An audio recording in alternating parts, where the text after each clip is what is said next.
I always wonder what I look like to people. Like, I always wish I could see myself from their point of view for the first time, or even how loved ones see me, like from their perspective, and how they take in my appearance with my burns and my scars and everything. As I am right now, and have been since the accident happened, I have never had any trouble looking at myself in the mirror, seeing how I look now, remembering how I used to look before the accident, and understanding that those are the same person at different points in her life. It has never been a struggle for me to continue to see the essence of Kechi before and after the plane crash. And I think that that is a gift that God literally gave me to be able to handle what it means to live a normal life looking the way that I do after leaving the hospital.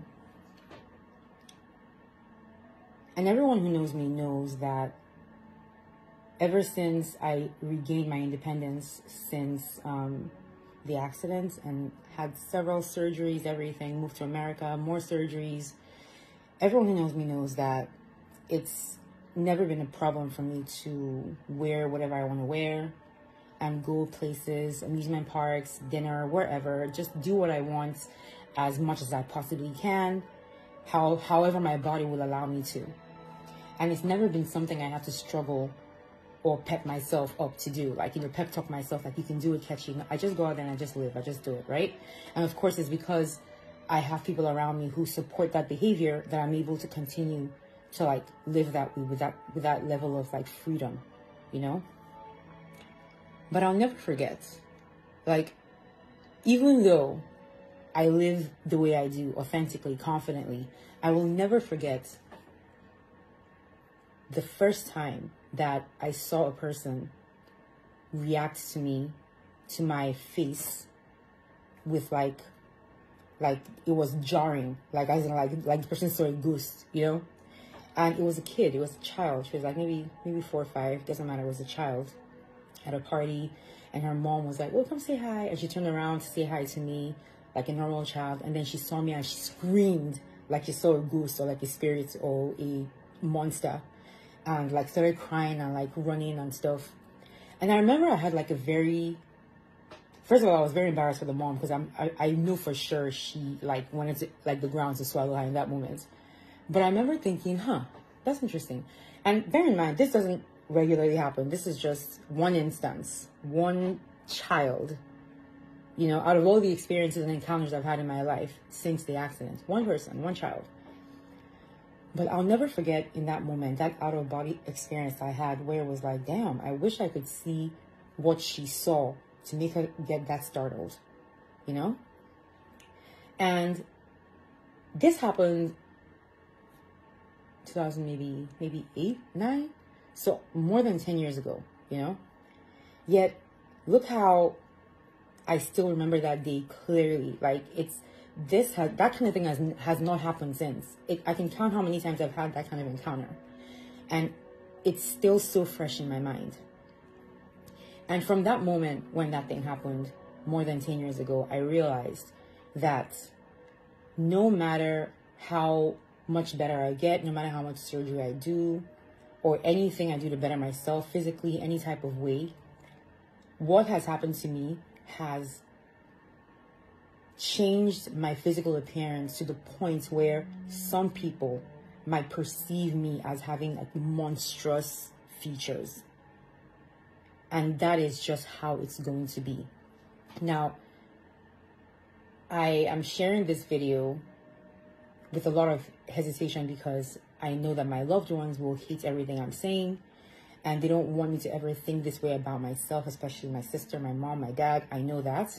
And that's why it's taking me so long to like vocalize this thing, where I just know objectively that some people will always kind of see me as like oh my God, like what the hell happened to you?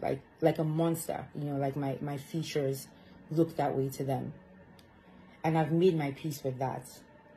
And that is something that exists completely separately from how I perceive myself.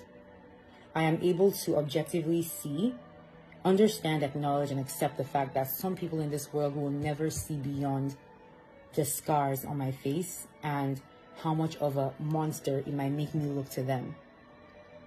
But it does not exist together with my idea of my value as a human being and the beauty that I think I exude as a person. Those two things just exist mutually, So I have this awareness of how some people might see me, and then I have my own understanding that as far as I'm concerned, as far as God is concerned, will never, it's unshakable, because I know that my value is beyond my physical appearance. The reason I was urged to share this today was because representation matters in every form. I just try to imagine if I had decided to live my life in hiding, covering myself up all the time, never going out unless I need to, and how many people I would have missed the chance to interact with, to influence. How many burn survivors, how many people with excessive scars, with obvious injuries and trauma like mine, how many of them would I never have had a chance to reach with any of my platforms if I had stayed in hiding? Because some people in the world view me as a monster. However another person sees me, however another person sees us, it does not invalidate our relevance in this world. It doesn't matter if somebody or a group of people see you as flawed, ugly, a monster, whatever it is. That does not have anything to do with the value that your presence in this world brings. That is what I think about myself, and that's what I think for every single person that God made on this earth. So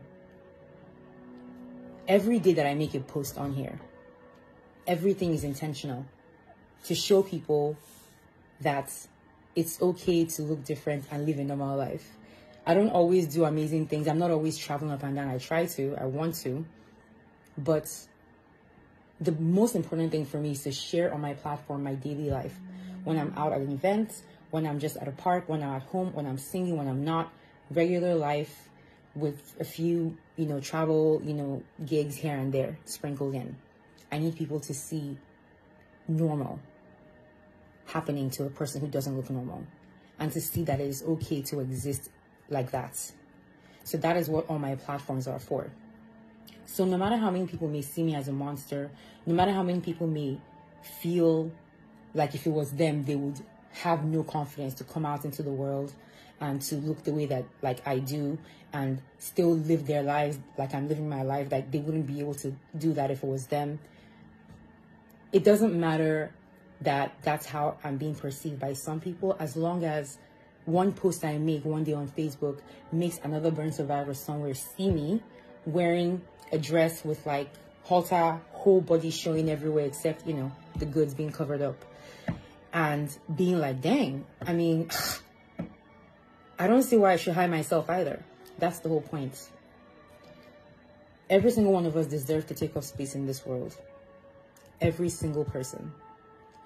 And I refuse to allow my space to be, what's the word I'm looking for? I'm not going to allow my space to be limited or restricted by myopic perspectives, of people who, for better or worse, cannot see beyond the physical.